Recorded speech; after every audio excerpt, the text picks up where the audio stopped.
शुरुआत करते हैं।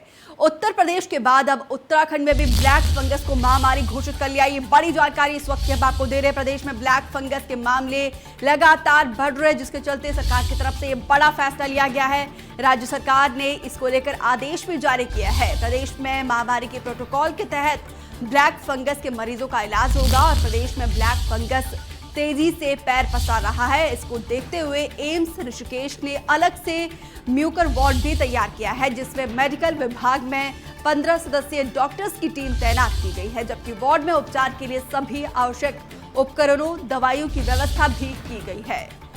तो उत्तर प्रदेश के बाद उत्तराखंड में भी ब्लैक फंगस को महामारी घोषित कर दिया है। एक के बाद एक महामारी बढ़ती जा रही है और इसी के चलते हालांकि ऋषिकेश एम्स में 15 डॉक्टर्स का एक पैनल भी तैयार किया गया है और ऋषिकेश एम्स में एक अलग सा वार्ड भी बनाया गया है और एहतियातन सरकार की तरफ से तमाम वो कदम उठाए जा रहे हैं ताकि इस संक्रमण को फैलने से रोका जा सके। तो सचिव पंकज पांड्या ने ये आदेश जारी किया है। आपको बता दें कि कई राज्यों ने ब्लैक फंगस को महामारी घोषित किया है। इसी कड़ी में उत्तराखंड ने भी अब ब्लैक फंगस को महामारी घोषित कर दिया है। तो ये बड़ी जानकारी इस वक्त की हम आपको दे रहे हैं क्योंकि ब्लैक फंगस बहुत तेजी से पैर पसार रहा है।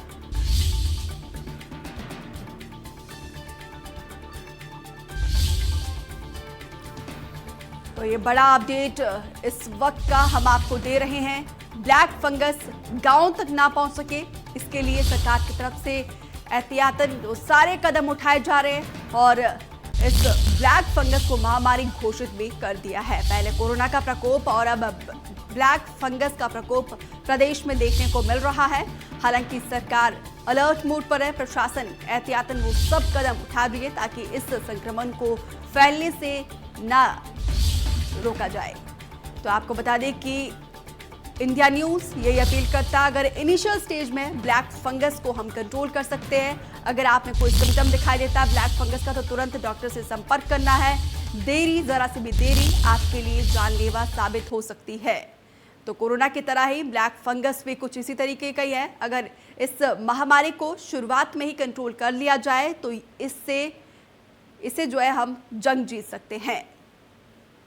हालांकि सरकार की तरफ से इसे अब महामारी घोषित कर दिया है और ऋषिकेश एम्स में 15 डॉक्टर्स का एक पैनल तैयार किया गया है, जो बाकायदा इसको लेकर स्टडी की जा रही है। ऋषिकेश एम्स में एक अलग से वार्ड भी बनाया गया है और लोगों को जागरूक किया जा रहा है। और हम भी आपसे यही अपील करते हैं, इनिशियल स्टेज में अगर आपके चेहरे पर भी कोई भी अगर आपको अनईजी फील करते हो, आपके आंखों में और नाक में, गले में कोई भी दिक्कत आती है तो तुरंत डॉक्टर से संपर्क करना है।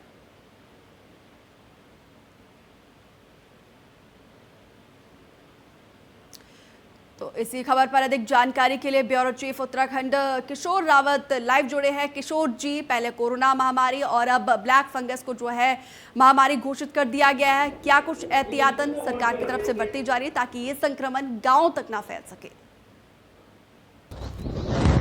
देखिए, बीमारी जो इस वक्त कोरोना चल रही है वो महामारी पहले से ही घोषित थी और अब ऐसे में ब्लैक फंगस जो नई बीमारी आई है और ख़ासकर जो डायबिटिक पेशेंट है और जिनको कोरोना हो चुका है और वो ठीक होकर वापस लौटे हैं, तो उनको ये सिम्टम्स दिख रहे हैं। और अभी उत्तराखंड में करीबन 51 मामले ऐसे हैं और 3 लोगों की डेथ हो चुकी है। इसमें से कम 21 से 22 लोग जो है वो यूपी से है, बाकी उत्तराखंड से है। ये बीमारी सबसे ज़्यादा जो लगातार जो स्वास्थ्य सचिव ने भी कहा था, डॉक्टर भी कह रहे हैं, जो डायबिटिक पेशेंट है उनके लिए सबसे ज़्यादा घातक है और सबसे ज़्यादा मरीज उसी के आ रहे हैं। दूसरी बात, अगर बात करें तो उत्तराखंड में भी ब्लैक फंगस को महामारी घोषित कर दिया गया और इसकी जो दवाई है वो 2 जगह बन रही है उत्तराखंड में। एक तो हरिद्वार में अभी उनका काम चल रहा है, वो जैसे ही उनके पास ऑर्डर सामान आ जाएगा यानी रॉ मटेरियल आ जाएगा वो बनाना शुरू कर देंगे और भारत सरकार से जो उनके पास डिटेल आ जाएगी।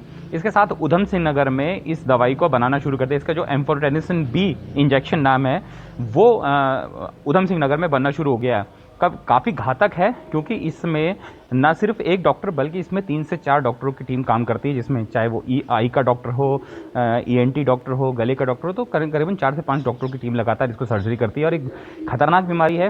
हालांकि अभी फ़िलहाल इसकी जो नंबर ऑफ डेथ्स है उत्तराखंड में 3 ही है, लेकिन ऐसे में जब ये बीमारी ना बढ़े इसलिए सरकार ने इसको महामारी घोषित कर दिया। और महामारी घोषित जब कोई बीमारी हो जाती है और उसके बाद शासन प्रशासन उसको जिस तरीके से कोविड को टैकल कर रहा है उसी तरीके से उसको टैकल करना शुरू कर देता है।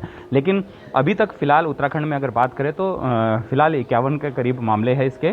और जो सबसे बड़ी बात है, जो सबसे ज़्यादा ये बीमारी जिनमें पाई जा रही है वो डायबिटिक पेशेंट के लिए सबसे खतरनाक है, और डायबिटिक पेशेंट ही इस बीमारी से ग्रसित हो रहे हैं। जी, सरकार की तरफ से तैयारी की जा रही है और दवाइयों के ऑर्डर्स भी दिए जा चुके हैं, लेकिन चिंता की बात यह है लोग जो है लापरवाह नजर आ रहे हैं। और ब्लैक फंगस में भी जो डॉक्टर्स कह रहे हैं वो यही कह रहे हैं, अगर इनिशियल स्टेज में इसे कंट्रोल किया जाए तो इससे पर जो है हम जंग हासिल कर सकते हैं। लेकिन जो ग्रामीण अंचल में लोग हैं, लोग जो है अभी भी जागरूक नहीं है। उनको जागरूक करने के लिए क्या डॉक्टर्स की टीम, क्या स्वास्थ्य विभाग की टीम गाँव तक पहुँच रही है? क्योंकि इनिशियल स्टेज में इसे कंट्रोल किया जा सकता है, डॉक्टर्स लगातार ये कह रहे हैं। देखिए, ग्रामीण क्षेत्रों की बात करें तो उत्तराखंड का काफ़ी ज़्यादा इलाका, करीबन 12,000 से ज़्यादा यहाँ पे गांव है, काफ़ी बड़ा इलाका ग्रामीण क्षेत्र में आता है। लेकिन ब्लैक फंगस की अगर बात करें तो जैसे कि मैंने पहले भी बताया था, ये सबसे ज़्यादा जो बीमारी है ये डायबिटिक पेशेंट में हो रही है। और डायबिटिक पेशेंट वो पेशेंट है जिनको कोरोना हो चुका है और वो ठीक होकर आ गया, क्योंकि डॉक्टर से जो बात आ रही है उनको ज़्यादा स्टेरॉइड्स दिए गए या ऑक्सीजन का लेवल बढ़ाया गया, मेडिसिन दी गई, उसके बाद ये ब्लैक फंगस उनको बीमारी हो रही है। गाँव की बात करें तो ब्लैक फंगस तो बहुत दूर की बात है, कोविड के लिए अभी तक ठीक से इलाज वहाँ पर नहीं पहुँचा है। आईसीयू, भले ही आईसीयू बना रहे, लेकिन जिस तरीके से हमने भी वहाँ पर जाके ग्राउंड जीरो की रियलिटी चेक किया था, लोगों के पास पैरासीटामोल तक दवाई नहीं है। तो ब्लैक फंगस तो बहुत दूर की बात है। उसका एम्फोटेरिजिन बी जो इंजेक्शन है वो तो अभी उत्तराखंड में 60 इंजेक्शन आए हैं। आपको जानकर हैरानी होगी कि भारत सरकार ने जो अलाउड किए थे वो 60 इंजेक्शन अलाउड किए थे, जबकि मामले बढ़ चुके हैं। और एक मरीज को करीबन 60 से 70 ज़्यादा इंजेक्शन लगते हैं, उसे रोज लगने इंजेक्शन। तो ऐसे में उत्तराखंड में इस वक्त कम से कम 2000 इंजेक्शनों की ज़रूरत है। और जो हालांकि फैक्ट्री ने जो दवाई की कंपनियां हैं उधम सिंह नगर में, वो बनाना शुरू कर दिया है और जल्दी 1-2 दिन में उसको डिस्ट्रीब्यूट किया जाएगा। लेकिन पहाड़ों की बात करें तो पहाड़ों में स्वास्थ्य सुविधाएं तो बहुत ही दूर की बात है। वहाँ पर अगर पैरासीटामोल नहीं मिल रही तो आप सोच सकते हैं कि कोविड के लिए किस तरीके से इलाज होगा, या फिर ब्लैक फंगस जो महामारी घोषित हो चुकी है। हमने जिस तरीके से ग्राउंड जीरो पे जाकर कि तमाम सुविधाएं केंद्र की तरफ से मदद मिल रही है, लेकिन जमीनी हकीकत क्या है हम सब जान रहे हैं। फिलहाल किशोर रावत, आप बने रहिए हमारे साथ।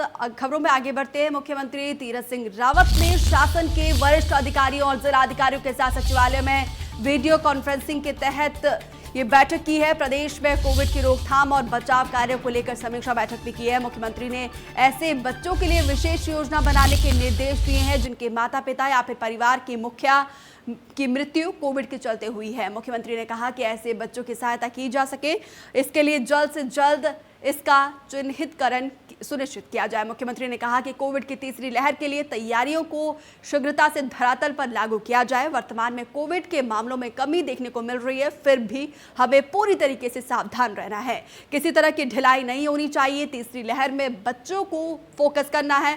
जिला और ब्लॉक स्तर पर भी इसकी मैपिंग हो, फील्ड में इसका काम करने के लिए भी मालूम होना चाहिए कि किस तरीके से परिस्थिति में उन्हें क्या करना है। कोविड की तीसरी लहर से पहले सारी तैयारियां पुख्ता कर ली गई है और इसमें किसी तरह की कोई चूक ना रहे, ये निर्देश अधिकारियों को दिए हैं।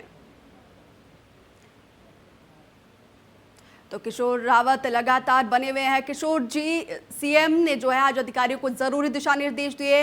हालांकि दूसरी लहर से भी हम जूझ रहे हैं, लेकिन तीसरी लहर की तैयारी जो है अभी से करने में जुटे हैं। बिल्कुल, मुख्यमंत्री की जो बैठक थी उसमें 3 तरह की बीमारियां, यानी पहले तो कोविड को लेकर बात हुई, ब्लैक फंगस को लेकर बात हुई, इसके साथ ही डेंगू और तमाम जो इस वक्त क्योंकि बारिश काफ़ी लगी हुई थी, हालांकि अभी फिलहाल कम है, लेकिन फिर भी बीमारियों को लेकर रोकथाम को किस तरीके से करना चाहिए उसके बारे में बात हुई।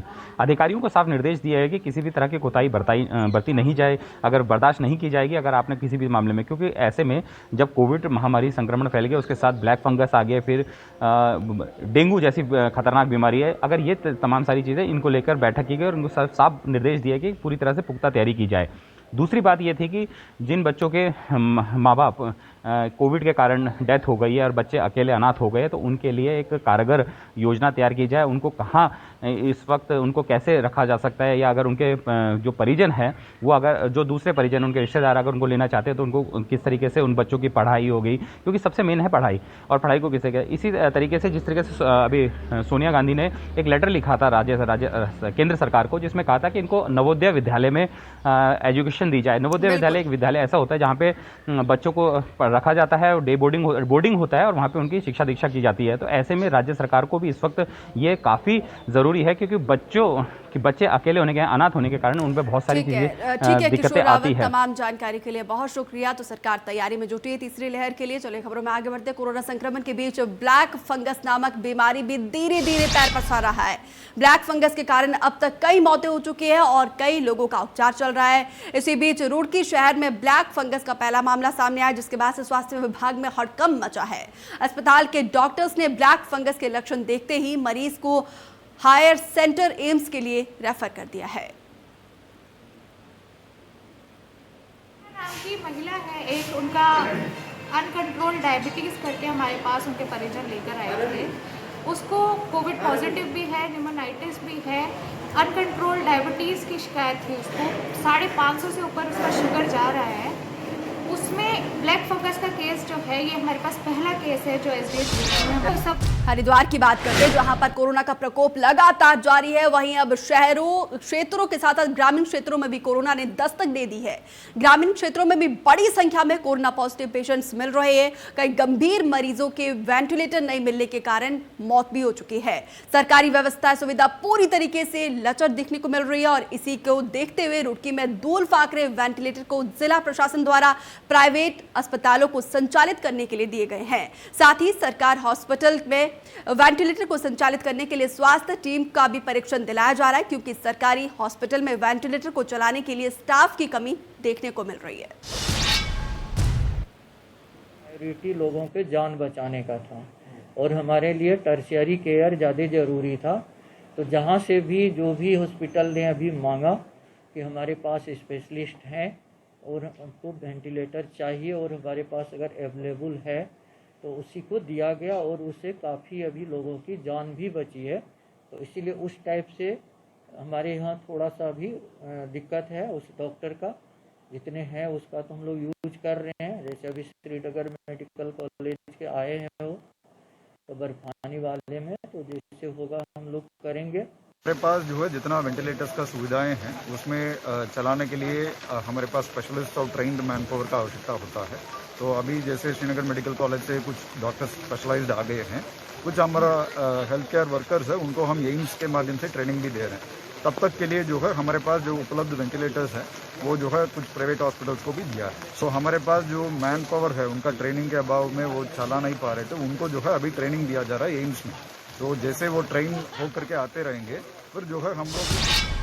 ऋषिकेश की बात करते हैं, जहां पर इंडिया न्यूज का बड़ा असर देखने को मिला। इंडिया न्यूज ने दिखाया था कोरोना संक्रमण के चलते ऋषिकेश राजकीय चिकित्सालय में ना तो वेंटिलेटर की सुविधा है और ना ही आईसीयू रूम की सुविधा है। सुविधाओं की कमी के चलते कोरोना मरीज को ऋषिकेश एम्स या फिर दूसरे हायर सेंटर के लिए रेफर किया जाता था और राजकीय चिकित्सालय में आईसीयू बेड की व्यवस्था को भी दुरुस्त कर ली गई है। और सीएमएस ने बताया कि आईसीयू वेंटिलेटर तो आ गए, लेकिन वेंटिलेटर चलाने के लिए स्पेशलिस्ट अभी तक नहीं आए हैं। जल्दी उन सब की भी व्यवस्था की जाएगी। इस ऋषिकेश में जो सीएमओ हैं वो कह रहे थे कि इस यहाँ पर कोई भी आईसीयू बेड नहीं है, और जबकि राज्य सरकार ने अपनी वेबसाइट में यह दिया है कि एसपीएस हॉस्पिटल ऋषिकेश में 6 आईसीयू बेड्स अवेलेबल है। हमने कोर्ट को सारे एविडेंसेस दिखाए। हरिद्वार में जिला पंचायत बोर्ड का कार्यकाल समाप्त होने के बाद जिलाधिकारी सी रविशंकर ने प्रशासक के रूप में जिला पंचायत का कार्यभार संभाल लिया है। इससे पहले जिले में 306 ग्राम पंचायतों का कार्यकाल भी समाप्त हो गया है। इन सभी ग्राम पंचायतों का काम 6 एडीओ संभाल रहे हैं। इस महीने हरिद्वार जिला पंचायत के चुनाव होने थे, लेकिन कोरोना के चलते फिलहाल चुनाव होते हुए नजर नहीं आ रहे हैं। हरिद्वार जिला पंचायत का पिछले 5 सालों का कार्यकाल काफी घमासान से गुजरा है।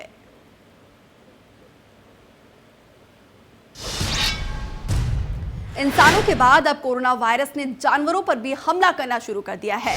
देश के कई हिस्सों में जानवरों के संक्रमित होने की खबर सामने आ रही है। इसी को देखते हुए हरिद्वार वन विभाग भी पूरी तरीके से तैयार हो गया है। वो जानवरों पर अपनी निगरानी बनाए रखे हुए है और प्रदेश में अभी तक कोई भी जानवर या फिर पक्षी का कोरोना संक्रमित नहीं हुआ है।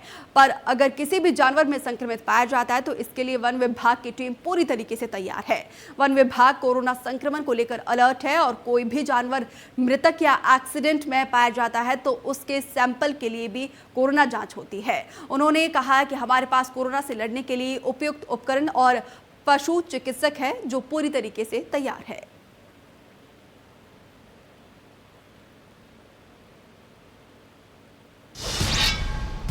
उधर बाजपुर के गुरुद्वारा सिंह सभा में खालसा हेल्प इंटरनेशनल की ओर से अस्थायी कोविड केयर सेंटर का निर्माण किया गया है, जिसका गुरु की अरदास करने के बाद शुभारंभ किया गया। वर्तमान में 15 बेड स्थापित किए गए हैं, जिसमें ऑक्सीजन सिलेंडर और ऑक्सीजन कॉन्सेंट्रेटर लगाए गए हैं। इतना ही नहीं, क्षेत्र के कोरोना संक्रमित मरीजों को निःशुल्क उपचार और दवाइयां देने के लिए भी व्यवस्था कर ली गई है।